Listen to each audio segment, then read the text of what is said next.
teman-teman, perkenalkan nama saya Anastasia Nariska Leoni, NIM 2019-32003. Pada video kali ini saya akan menyampaikan materi mekanika tanah 1 tentang tekanan dalam tanah. Berikut adalah video penjelasan. Tekanan dalam tanah. Tekanan di dalam tanah ditentukan oleh berat volume, tinggi muka air tanah, dan aliran air di dalam tanah. Dalam keadaan diam, air dalam pori-pori tanah akan berlaku hukum mekanika fluida zat cair saat benda diam. Besarnya tekanan hidrostatis ditentukan oleh ketinggian muka air tanah.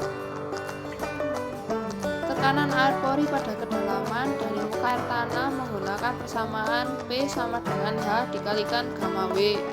P adalah tekanan air pori, H adalah kedalaman, dan gamma W adalah berat jenis air. Prinsip tegangan efektif pada tanah yang jenuh sempurna. Tegangan yang berhubungan dengan prinsip tersebut ada 3. Yang pertama, tegangan normal total, yaitu gaya persatuan luas yang ditransmisikan pada arah bidang normal dengan menganggap bahwa tanah adalah material padat. Yang kedua, tekanan air pori, yaitu tekanan air pori yang berada di antara partikel padat. Yang ketiga, tegangan normal efektif pada bidang yang mewakili tegangan yang dijalarkan melalui kerangka tanah. Tegangan normal total sama dengan tegangan normal efektif ditambah tekanan air pori. Jika ditinjau dari bidang AA, maka tegangan normal total sama dengan gaya perluas, atau tebal lapisan tanah 1 dikalikan berat volume lapisan tanah 1 ditambah tebal lapisan tanah 2 dikalikan berat volume lapisan tanah 2. Tekanan hidrostatis sama dengan tekanan air pori, maka U sama dengan H2 dikalikan gamma 2. Jika lada lapisan 2 adalah tanah kenyang air, maka gamma 2 sama dengan gamma 1. Maka tegangan normal efektif sama dengan H1 kalikan gamma 1 ditambah H2 kali gamma 1 min H2 dikalikan gamma W. Jika pada lapisan 2 adalah tanah terendam air, maka tegangan normal efektif sama dengan H1 dikalikan gamma 1 ditambah H2 dikalikan gamma aksen. Pengaruh aliran air dalam tanah terhadap butir tanah.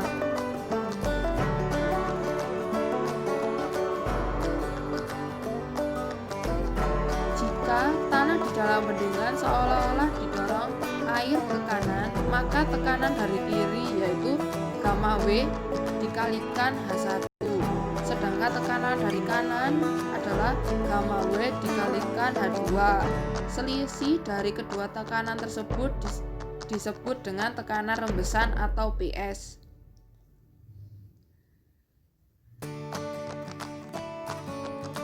Jika ditinjau dari titik A, PS sama dengan I dikalikan gamma W.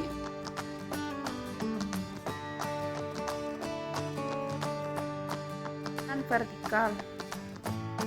Aliran vertikal yang pertama adalah aliran air vertikal ke arah bawah.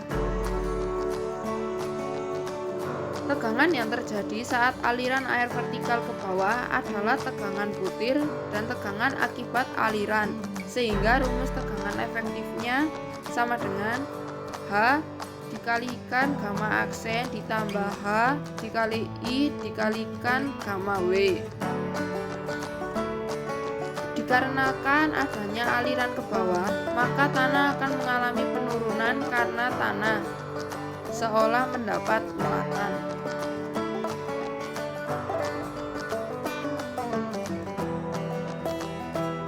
Yang kedua, aliran air vertikal ke atas. Tegangan yang terjadi saat aliran air vertikal ke atas adalah tegangan butir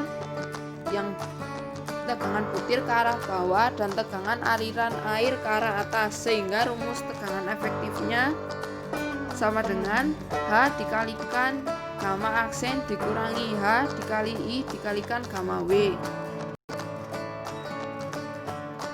Pada saat aliran vertikal ke atas, tegangan efektif bisa bernilai sama dengan 0. Keadaan ini disebut dengan hidraulik gradien kritis atau IKR, sehingga IKR sama dengan gamma aksen per gamma W. Peristiwa mulai terjadinya IKR atau gradien krisis disebut tanah dalam keadaan mengapung atau dalam keadaan mendidih. Berikut adalah contoh soalnya.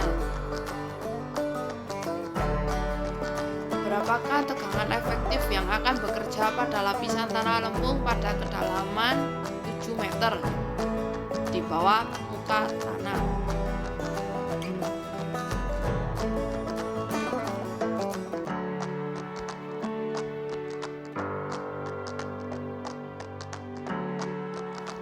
Penyelesaiannya, pertama kita harus mencari tegangan normal efektif pada pasir, sehingga menggunakan rumus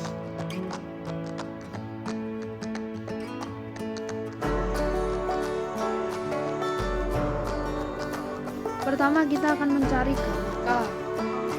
Rumus gamma K sendiri yaitu gamma S dikalikan 1 min N, sehingga mendapatkan hasil 1,69 gram per cm kubik. Setelah itu kita mencari gamma B dengan rumus gamma K dikalikan 1 plus W, sehingga mendapatkan hasil 2,028 gram per cm kubik. Selanjutnya kita mencari gamma SAT dengan rumus gamma S dikalikan 1 min N ditambah N, sehingga mendapatkan hasil 2,04 gram per cm kubik.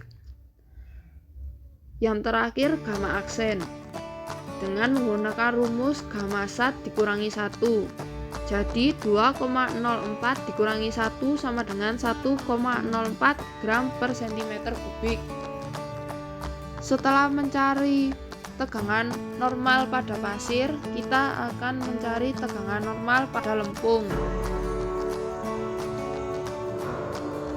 Gamma SAT sama dengan gamma S dikalikan 1 dikurangi N plus N, sehingga mendapatkan hasil 1,948 gram per cm kubik. Gamma aksen sama dengan gamma SAT dikurangi 1, sehingga 1,948 dikurangi 1 sama dengan 0,948 gram per cm kubik.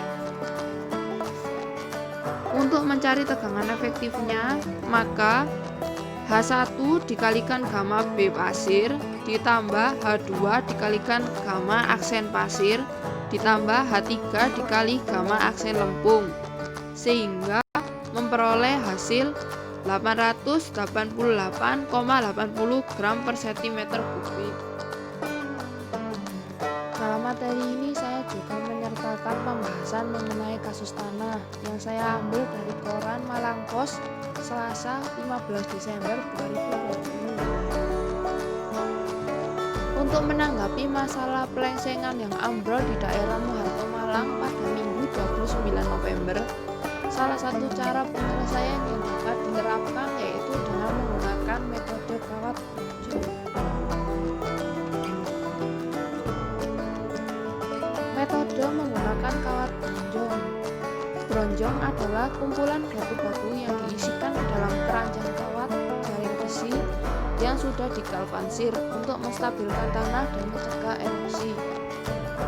Prinsip dari penggunaan metode bronjong yaitu menciptakan kepadatan untuk menahan beban dan fleksibel serta permeabel. Fungsi dari pemasangan bronjong yaitu untuk menahan laju endapan lumpur sungai. Yang kedua, pemecah aliran deras sungai agar tidak terjadi pengikisan pada tebing. Yang ketiga, meningkatkan tinggi elevasi aliran air sungai sehingga dapat dimanfaatkan untuk irigasi. Lalu untuk keuntungan dan kerugian dari pemasangan bronjong. Keuntungannya sendiri yaitu konstruksi bersifat sementara serta pemasangan yang sederhana, sehingga konstruksi ini lebih ekonomis dibandingkan dengan konstruksi beton.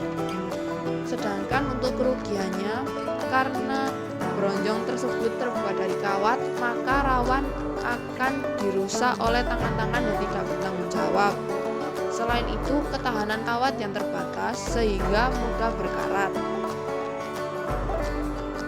Sekian pemaparan materi mekanika tanah 1 dari saya. Sampai berjumpa kembali. Terima kasih.